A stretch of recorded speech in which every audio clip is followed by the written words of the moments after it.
CBT, or cognitive behavioral therapy, is another form of non-medication therapy that can really help you if you have ADHD. Now, this type of therapy is a sort of psychotherapy or talk therapy. Essentially, the idea is that you see a therapist, and then you and the therapist will come up with ways, methods, usually a very structured approach, to dealing with thoughts, behaviors, and actions and how they influence each other. It's the idea that each of those, our feelings and our behaviors and our thought processes, influence each other, and how best to kind of manipulate that for a better outcome, usually by identifying bad habits and then breaking them. Now, if you have ADHD, it's recommended that CBT can be helpful, especially if you have ADHD, you take medication, but the symptoms that you get from your ADHD still cause impairment in your day-to-day life, depending what those are, because of course ADHD medication it's not a cure-all. It just helps manage certain aspects of ADHD, like your attention or your stimulus, your hyperactivity or your ability to sleep and all sorts of things. Now, CBT can be very, very helpful, like I said, because it's a very structured approach. Usually there's a limited amount of sessions, and you can get referred not just by your GP, but you can also do self-referral or find independent therapists who specialize in CBT. There's lots of ways to go about getting there or doing it if you think it's something that can be helpful for you. But as I said, it's the idea of just identifying key aspects of your feelings and your thoughts and your actions, seeing how they influence each other, and then kind of manipulating that. So essentially, when, for example now, say a certain emotion, something triggers your emotions, and a certain emotion you have will trigger a thought process, and that thought process will then influence an action that you take. For instance, in my case, now, if a song I relate with someone I've lost were to come onto the radio or come on TV, then a lot of the time I can't help but think of a song, and then I start to feel sad and nostalgic and lonely. And then my thought process usually goes to quite a dark place, because I've been in such dark places before, and I'll start thinking, oh, I really, really miss them. I can't believe I said this to them, if I ever said anything bad to them. It's almost an irrational spiral of events for me.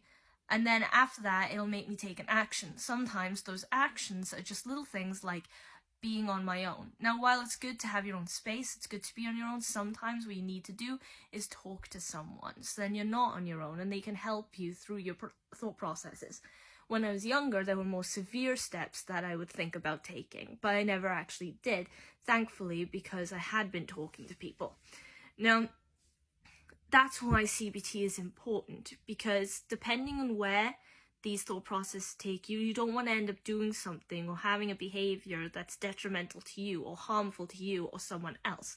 So going through CBT just helps you identify things that stress you out. It can help with grief, it can help with insomnia, it can help with stress. All those things are key aspects that can happen to a person if they have ADHD. They're key emotions that can come about from the difficulties people with ADHD face on a daily basis, or loneliness or isolation.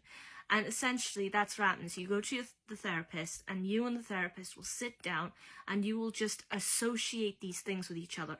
If you say, well, sometimes I feel lonely, they'll ask you, why do you feel lonely? And they mean exactly why. Think about it. What is it that triggered you to feel lonely?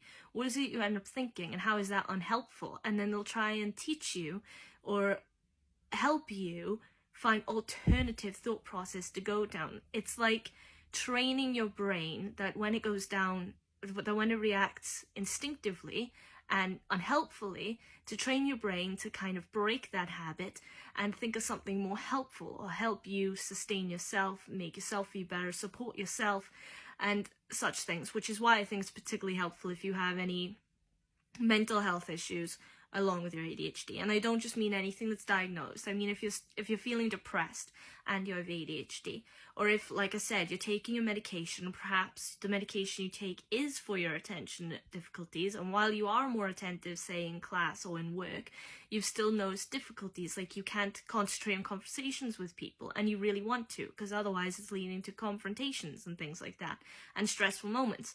These are these are different things that CBT can really help you with.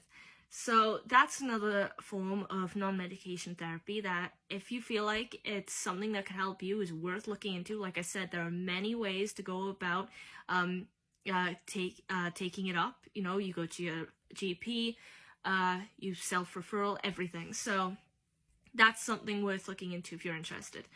Now, that's all I have to say in this video, so if you like it, please leave a like and follow me here on TikTok. Otherwise, put comments or thoughts, opinions, whatever you want in the comment section. Also, requests and questions for future videos. Any questions about ADHD and autism, I will answer them if I can. Any requests for any topics to discuss, I will also cover them immediately. Or any, in general, questions, seriously, like just basic questions, I will actually answer them. And besides that, subscribe to the YouTube channel if you're interested, or repost the video, because it helps with my channel, helps me stay motivated, but it also helps raise awareness, which is the key thing. So, having said all of that, because now I am done, hopefully I'll see you in the next video. Until then, bye!